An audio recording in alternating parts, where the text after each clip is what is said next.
LinkedIn presents.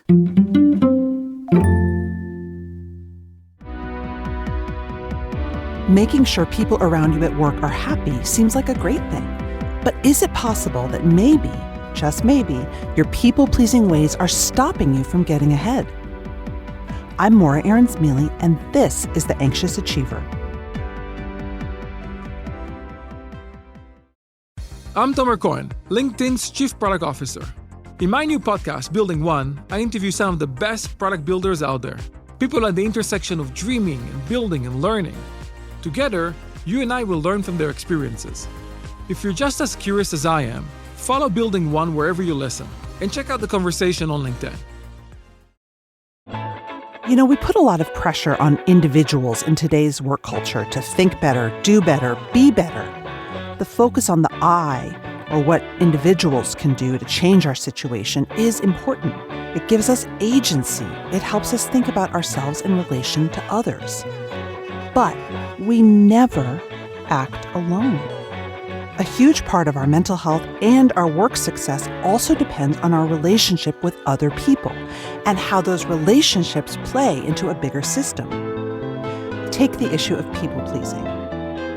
You know, we think of the people pleaser at work, the person who says yes to everything, who avoids conflict, and doesn't even have much to show for it in terms of career advancement. We often frame people-pleasing as an individual characteristic, one that you might want to try to avoid. Today's show, I talk to therapist and people-pleasing expert Kathleen Smith about why some of us fall into these traps of always trying to make others happy through the lens of relationships and systems.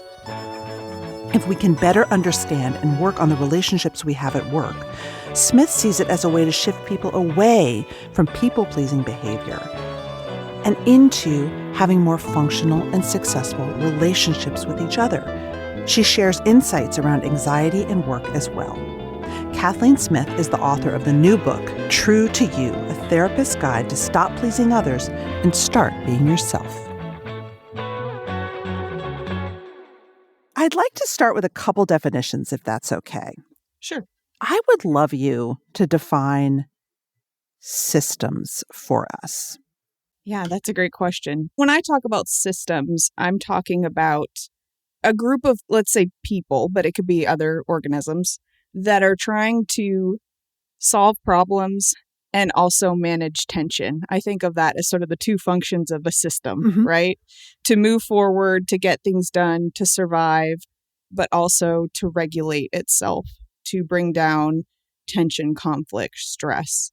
Obviously, we're a part of many systems, and there's other kinds of systems in the natural world, but it's a different way of thinking about one's own functioning. When you think about it's not just the individual's goal to do those things, we are part of living systems that are also built to kind of accomplish those two things. You ask us to take some of the I-ness away in our behaviors, which is a real feature of our culture now. And I think, unfortunately, people like me may even further it. I'm an introvert. I'm anxious. I'm an overfunctioner. I'm this and this. And rather think about, what about that event sucked the life out of me? What about that interaction makes me act this way, right? How does the system or the relationship turn me into this? And to me, that's such a relief, it's not about letting yourself off the hook, but it's also about seeing that there's more than just what you experience from your corner, right? That systems, there's a lot going on in the present. And then systems also have this very interesting emotional history, whether it's a family or an organization that will tell you a lot about how they function. And that's just so enlightening. And I think it helps you kind of step outside of yourself a little bit, which we all need. Anxiety is a threat response, a response to a real or imagined threat. You write that the family is an emotional unit that is trying its best to manage anxiety through predictable patterns.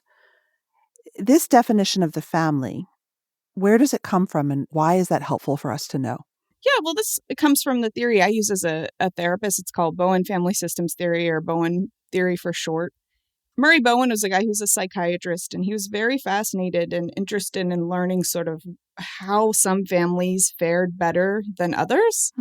And he was really interested at looking at the family in the scope of the natural world, in the scope of evolution, that families were built to kind of survive and thrive and manage tension, and that we missed a lot when we just looked at the individual because we all are a part of that system. And obviously there are other influences, other variables, but so much of our functioning comes from our position in our family and the patterns we kind of get caught up in. Yeah. And we as a family learn how to manage anxiety. Is that both collective anxiety, individual anxiety? Absolutely. So you have sort of the tension in the group. And I describe this as there's kind of two types of anxiety that Bowen talked about, at least. There was sort of the acute anxiety, just the challenges of the moment, right? Life stuff. And then there was the anxiety that got stirred up by our relationships. So worrying about what people thought about you, whether they would be upset by something, right? Maybe nothing has even happened yet, or there aren't any problems, but people start to imagine other people's reactions and they get worked up about it, right? That groups of people, families, organizations, that sort of stirred upness would kind of vary based on their history or what's going on in the moment. We're more or less sensitive to each other, right? Sometimes we're really annoyed by each other. We spend a lot of time ruminating about what other people are going to do or what they think. And then other times we have sort of more freedom. And so I'm always curious about what opens up the possibility in a family or another group for people to operate with a little bit more freedom and a little bit more individuality. Right. Patterns is something also that's really big. You write that we use patterns in relationships to manage anxiety. These patterns are things like conflict, over-functioning. Why are patterns so important for those of us who are thinking about what we do that doesn't always work for us? I can't think of a more elegant way to think about it, to phrase it. What's fascinating to me is just the universality of these patterns. In my practice, I like to use lots of examples, let's say from the animal world, because you start to see that maybe some of these things aren't so unique to humans, right? But to recognize that everyone plays a part in the patterns. And the good news about that is that anyone changing makes a difference or makes the system more flexible, right? So if you've got a pattern of someone over-functioning and they love to be over-responsible for somebody who kind of lets them, they go along with it and under-function, it really doesn't matter which one of them starts to operate differently or more thoughtfully. Right. Often, in families in particular, there's a lot of focus on one person who needs to do the changing. And I always try and remind folks that it really doesn't matter. It doesn't have to be the quote identified patient. And often it's more helpful when, less pressure is put on one particular person to change. And so everybody plays a part in the pattern, even if they're distant and say, I don't want to have anything to do with you guys. That's a pattern too, right? I think that's really powerful because a lot of times, people will say to me, I have a toxic boss, or my team is terrible, or the culture is terrible, and they feel so stuck. And what you're saying is that may all be true, but you could start to change and see what happens. Yeah, if there's one person in particular who's managing, let's say, their own anxiety or emotional reactivity a little more responsibly, that puts less anxiety into the system that has to get managed, right? So just to give an example, so if, let's say there's a lot of gossip or talking about others in a workplace, and one person starts to get clear with themselves and says, you know what, I'm not going to do that. I'm going to go to people if I have an issue with them. I'm not going to spend a lot of time venting or complaining to others, right? They are sort of managing that stress in a different way, right? And then the system itself all of a sudden has a little bit more energy to solve those problems and work on those goals. Because let's say the gossip is not getting fed to others as a way of passing along the anxiety to the next person, right? And so it's useful both for the individual, but also for the system because it's beginning to operate in a different way. Right. One more definition, relationship orientation. Yeah, so I love this one. It sounds like a great thing, right? Like, shouldn't we all be more relationship oriented? And I guess it's true if that's sort of how you define it, but how it sort of gets defined in Bowen theory is this intense focus on others to manage oneself. So I love to ask people, how much energy do you put into trying to be what others want you to be? And how much energy do you put in trying to make others what you want them to be, right? And I think most of us could say we spend a pretty good amount of energy, into those two categories. Whew. And how much energy is left for self, for figuring out who you want to be, and for giving other people the space to do the same thing, right? How do you get some of that energy back into how you operate? And how do you make decisions that are about what you think, is the right thing or the next thoughtful thing versus the thing that's going to keep people happy or keep them from getting upset? Right. I'd love you to tell the story of Marie. You call her Marie in your book. She's kind of a classic people pleaser. It seems to me that she's so stuck in her relationship orientation. She's kind of lost herself. Yeah, so I tell the story of this woman who, has moved to DC, is new. She has a boyfriend who's in graduate school, and she's sort of hitched a ride on his life, so to speak, joins his softball team, goes to his sort of grad school events or lectures. Her friends are his friends. And they're not necessarily choices she would make for herself. I kind of compare it to being a closet full of clothes that don't quite fit you, right? And I think we all make choices like that in life to some degree. And obviously her boyfriend is very content to kind of have her along for the ride. And a lot of her focus is on sort of, how do I get my boyfriend to stop doing these things or spending his time this way? How do I get him to be less social? He's very much sort of a social butterfly. And so you can sort of see that state of relationship orientation, right? Mm-hmm. This other person needs to change in order for things to get better. And that doesn't mean that people should put up with everything or not talk to their partner about, the challenges that they face. But I think what was useful for her in the story, was to think about sort of the way she'd kind of borrowed self, as it's called in Bowen theory, from the relationship, and how that was a way of getting comfortable, but not necessarily getting it right or pursuing what was interesting or important to her. And how working on herself and moving sort of in some anxiety producing but useful directions for her created enough freedom in the relationship for both her and her boyfriend to do some good thinking about how they wanted to be connected and what that looked like in their day-to-day life. But, at the start, the focus was very much on, well, the other needs to change in order for things to get better versus Right. how do I work on self to create the possibility of some good thinking happening in the relationship? Because often when things are tense or unhappy in a relationship, we think that more focus on the relationship is the answer. And that's not always the case. Sometimes a little bit of focus on self is a better place to start. It feels so counterintuitive. And you say the same thing about blame, that we love to have someone to blame. And certainly at work, we love to have someone to blame. But often it's about, what questions am I not asking myself? Yeah, blame is a very stabilizing force. Huh. And it doesn't sound that way. You think like, oh, that's very unpleasant or conflict. How would that manage anxiety, right? But that sort of, I call it sort of the why thinking. Why are things this way? And I mean, the only answer to that question is it's my fault or somebody else's. Right. That might be true to some degree, but how helpful is that is the question. Can you ask some better questions like how? Like in the case of Marie, her question was, why am I so unhappy? And so the natural answer would be the boyfriend, right? But a question like, how do I make decisions about how I spend my time? What choices have I made? What do I want to do for myself? I think those are so much more useful than why am I upset? Why is conflict stabilizing? Well, if you think about how nice it is to have somebody else need to do the changing, right? Right.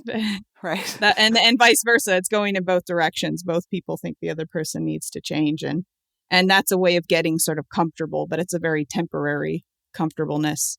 And I think people often think that, the conflict needs to get solved for things to calm down. And often the opposite is true, right? People need to manage themselves a little bit more responsibly and manage their reactivity to the situation. And often a lot of the conflict will resolve itself because there's just less intensity. There's less of a need to sort of steady oneself by blaming others. You say that anxiety increases our relationship orientation. I was thinking about this in the context of people pleasing and trying to become what you think others want you to be. Absolutely. And, I've really noticed this every time I have a book about to come out because my anxiety goes up, right? Because it's something big is about to happen. I don't know what's going to play out, right? And I just automatically see that relationship orientation grow up. I start to focus a lot more about what are people going to think, the who am I to do this, right? Or be the person who's the expert on this, right? And I think if a person can kind of recognize that, oh, there's not a sign something's wrong, or even that someone's unhappy with you. It's just a sign that the anxiety has gone up. So of course you would be monitoring other people's reactions more closely than normal, right? That's just such a natural instinct. I mean, thousands of years ago, the risk would be being kicked out of the group and starving alone in the wild, right? But most of the time these days, those aren't the risks, but we still have that same reaction. I think about that with imposter feelings too. It feels to me a very normal reaction to our basic human desire to be liked, and not killed, So we need to be accepted into the group. Of course, we worry about what other people think, but of course, that can also take way too much brain space, right? Yeah, and I think it's so useful from an organizational standpoint as well, when one or two people can recognize, let's say after a big meeting, oh, wow, I was really focused on how people were responding to my comment. I wonder if the anxiety's up in the system right now. I was kind of catching some of that. It was a little bit contagious, right? That's such a different way of thinking about it than, oh, so-and-so has it out for me. Why do they dislike me? Right. I mean, I often say to people when they're saying, going on about how much their boss hates them or how toxic the boss is or all the things, right? It's like, what's going on in your boss's life? Or have there been layoffs in the company recently? Because, of course, a lot of us, I guess this comes back to the family. I'm trying to think about how I phrase this. Sure. How do you know if you come from a family system that encouraged you to bend yourself to meet other people's needs and it's showing up at work? Like, what can people look out for? Well, I think just being able to kind of recognize how much freedom there was in the family and people, depending on your sibling position, and I think depending on so many different variables, right? People have more freedom than others to kind of be a self. If you were the person who got all the attention and all the worry, that's a lot harder, right? To be a self. I love it. Yeah. And so look in the family history and say, what was the family's reaction when people made a choice or adopted a belief or made a move that wasn't so much approved of? How capable were people in sort of being okay with that, and that'll tell you a lot. Or to just everybody not talk to each other and they only visited once a year and that was kind of how they managed it, right? There's not a lot of freedom in that either. And so it could look like a real intense closeness, where everybody's similar, but it could also look like everybody lives on a different continent too. It just depends. Yeah. So recognizing that we have this variability, and it's not that we can't do anything about it or change it. It's just that sort of the cards you get dealt in life of how the anxiety gets managed in the system, right? Are you a part of how that gets managed, or are you a little bit outside of that? Which, if so, lucky for you, but not all of us are that lucky. And one of the things you point out is that if you were the star, or you were there's an example in your book of a child who was a gift to his parents. They never thought they were going to have a kid. If for whatever reason, I think this is relevant to all my anxious achievers out there who felt like they had to be special, does that mean your relationship orientation might be even more intense? Oh, yeah. I mean, I think about, I'm an only child, so I know a little bit about what that's like. I think in my family, the focus was some other places, which I, am grateful for every day. but I think I was very focused on how my teachers were reacting to me, right? How much of a functional boost from that was I writing for years, right? Sometimes I wonder, why am I not as productive as I was in high school? Well, that's a pretty obvious answer. Well, a lot of people seek out those replicants of like teacher-mentor relationships to keep them going, I think. Sure, but I always am fascinated then by the steepness in the dips and the rises of our functioning, based on whether you're getting that or not. I mean, do you want life to be a roller coaster ride? I mean, the highs feel pretty high and that's great, but I'm always kind of shooting for a little bit more of a kiddie roller coaster, right? Where it's my functioning doesn't go way up based on how people react to me, but it also doesn't go way down either. And so how do you develop that sort of internal metric or compass for evaluating yourself so that you're not sort of quickly grabbing for other people's reactions? Is sort of the goal. One way I've tried to do that is I work for myself. So I'm really the only person who can evaluate me day to day. And that's really hard. Are you a good boss or a bad boss? I'm terrible boss. I think I should be doing a lot more. And none of that is rooted in reality. So, but yeah, if you get it in the workplace, then it's real tough. You have to think about when you reach out for that and when you want to have a different metric. Yeah. It's funny. I also work for myself, but I've found that client feedback and social media feedback replace the role of teacher, mentor, or boss. And even still, I mean, I'm a lot better than I used to be, but my day can be seriously affected by an email from a client or a lack of a comment or a comment on social media. Yeah, I feel very fortunate. I think for me, the easiest place would be sort of colleagues who are senior to me, but a lot of them are very good at not praising you and just being interested in the ideas. And and while that can be frustrating, I'm very grateful for that they're thinking about that too. Yeah. And how do they want to encourage people without sort of over functioning for them in that way? And that's such a great thing to have with mentors. Actually, that's wonderful. Why don't we talk about this? You have some great questions that people could ask because Sure.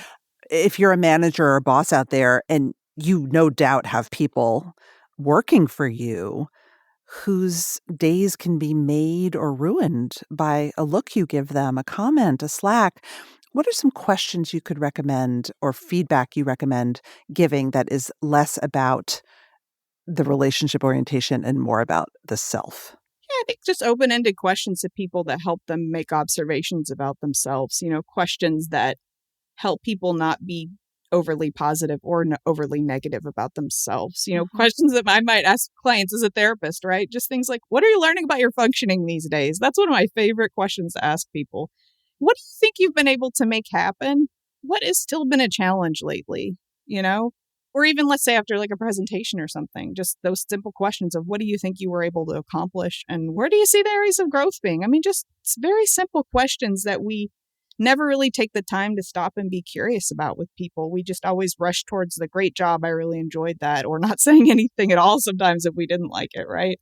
And so just the power of those questions and how that helps people get interested in their own functioning and maybe less interested in your reactions to them, which is such a gift. Gosh, you really have me thinking about, I'm like it's almost like praise is the switch that turns me on. And so if I don't hear that praise, my brain goes to a place of they hate me, they think I'm useless, I wasn't worth it. I don't know how I would feel if someone asked me one of those growth questions without effusive praise. I would assume they hated it. Sure. As parents, people think about this, the skill of telling your kid, well, you seem really proud of yourself versus I'm so proud of you, which it doesn't mean that you can never say the latter, but how useful that is to kind of get the kid to think about their own thinking, right? And so I think parents try to do that sometimes, but we forget to do that with other adults sometimes. Absolutely. Because it's a gift to compliment people and make them feel good. I recognize sort of why a person would want to do that, but you have to kind of ask what the goal is and how people's confidence or they're thinking about how they want to be more responsible in their work. Again, that just frees up that energy that goes into sort of the attention or the approval seeking. And I think really creative things can happen when people are operating out of that place. From LinkedIn News, I'm Jessie Hempel, host of the Hello Monday podcast. In my 20s, I knew what career success looked like. In midlife, it's not that simple. Work is changing, we're changing, and there's no guidebook for how to make sense of it. So come figure it out with me on the Hello Monday podcast. I've been a journalist for 2 decades, writing cover stories for Business Week, Fortune, and Wired. And now, every Monday, I bring you conversations with people who are thinking deeply about work and where it fits into our lives. Like Microsoft CEO Satya Nadella on growth mindsets. The learn-it-all does better than the know-it-all. Or NYU professor Scott Galloway on choosing a career. I think the worst advice you can give a kid is follow your passion. Or MacArthur Genius winner Angela Duckworth on talent versus grit. Your long-term effort and your long-term commitment are surprisingly important. Each episode delivers pragmatic advice for right now. Listen to Hello Monday with me, Jessie Hempel, on the LinkedIn Podcast Network or wherever you get your podcasts.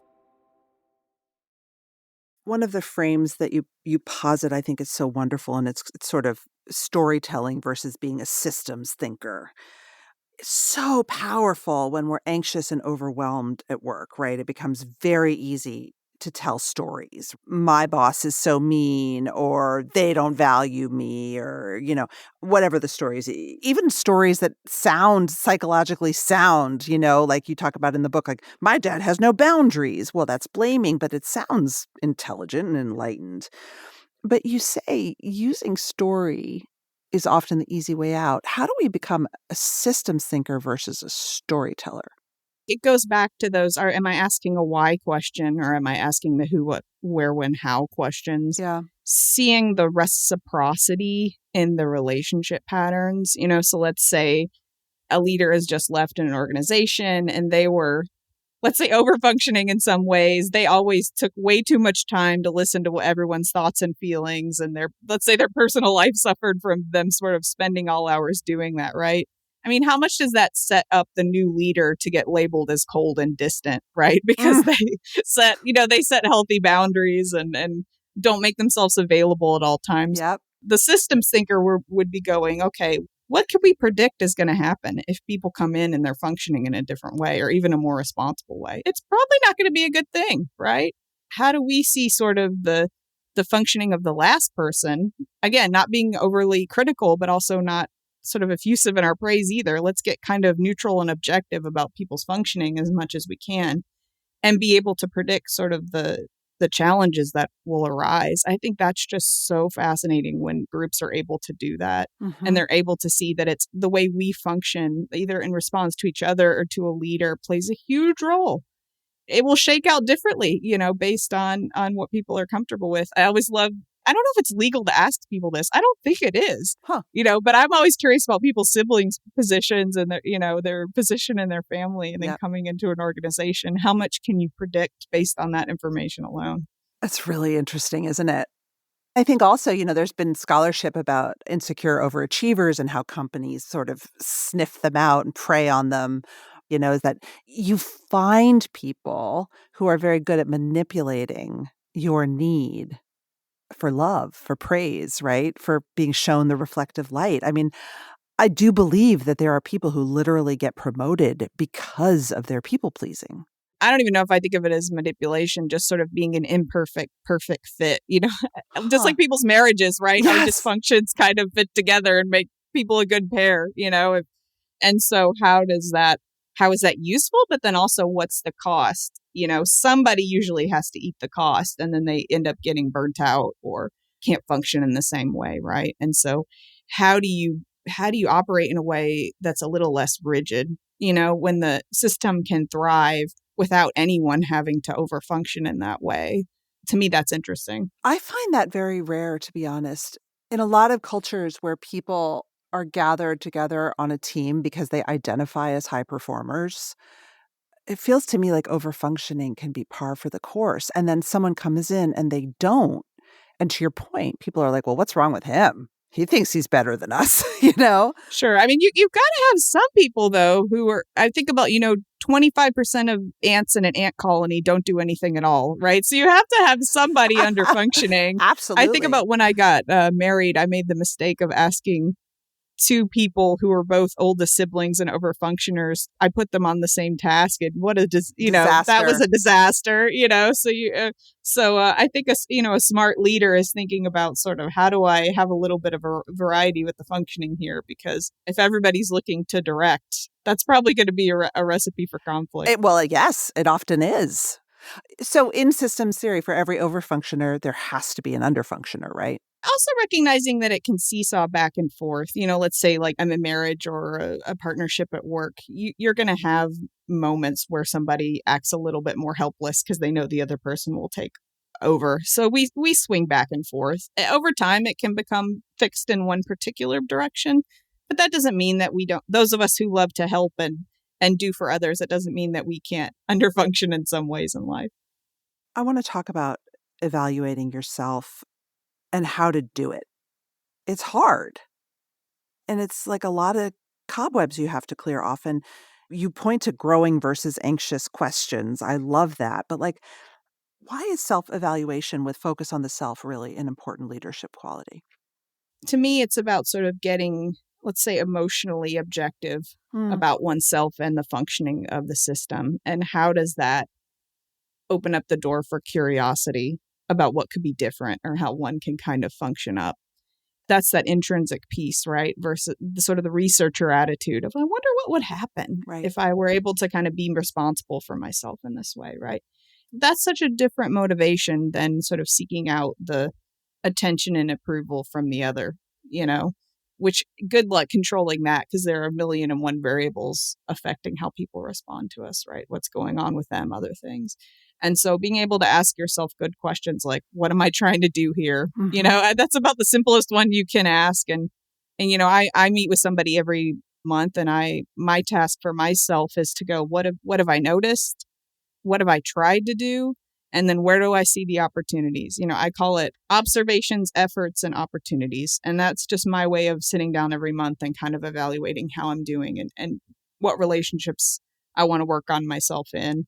It just doesn't taste as good as somebody else telling you you're doing a good job, But I also, I don't get the opposite of that either, which is chasing after it and not getting it. Being in that curious place is very different, but I think it's more rewarding in some ways. One of the things that I think is really instructive about your work is thinking about groups and the need for both individuality and togetherness. And you make a point that certainly in America, it seems like you say we have two definitions. Like either you're a sheep and you totally go with the crowd and you go with the flow, or you're the sort of, maverick, right? We love a maverick, right? Where you're like not part of the group, but you're this lone wolf and blah, blah, blah. But you say actually we have a strong drive to direct ourselves as humans, and we have a strong drive to connect, and we need both. Yeah, that saying, all truth is paradox, right? I think that sort of falls into that category, that we are these deeply social creatures, but we also have this capacity to kind of go a different direction than the group sometimes. And so I think how rewarding it is and what a relief it is to be a part of a group that's trying to make something happen, right? And how that's so important to life. And how, the Harvard has this long-term study on adults, where they found that the biggest predictor of sort of health and happiness later in life is the state of your relationships when you're 50, right? And so just recognizing how much that's important to our own functioning, but also what a gift and a resource we could be to the group, whether it's the family or the organization or, something in your community. And so recognizing what we miss out on when we're just kind of operating alone, but also recognizing being in those groups provides countless opportunities for being a self day to day, right? Saying what you think, giving other people the freedom to be responsible for themselves. I mean, that is a workout. And so that's where all the growth happens. It's not so much how you take care of yourself when you're alone. It's sort of how you show up in those relationships that provides both endless anxiety and endless fun as well. Right. Because as you know, when we're anxious, when we're under threat, or we think we're under threat, you say the togetherness force takes the wheel. And so we sort of kick in to like, I'm not going to stand out. I'm not going to say what I really think because we have to figure, how do you be a self constructively in hard situations on a team? I think recognizing that the anxiety or the tension that gets generated is a kind of a sign of growth or progress. While it might not feel great, I think about, I was in a meeting the other day and I shared some thinking. And, I felt so anxious the next day. And of course, the thinking was, why did you speak up, Kathleen? You should have just let it drop, But I could say, no, I'm just playing ball. That's a sign that I'm playing ball, and the temptation is to say nothing or to cut off completely and say, I don't want to have anything to do with these people, right? So, and, I'm not saying that that's never the right choice, but how do you kind of be in that middle or with that third way of being of, I'm going to stay connected to these humans, but I'm also going to develop and define my own thinking to them, and how easier it can get over time. It doesn't mean that anxiety goes away, but how that's just such an opportunity, for growing up. All right. The last piece I want to talk about is changing your notion of being responsible for someone to being responsible to someone. Speaking about growing up, this is a big shift. Can you talk about the difference?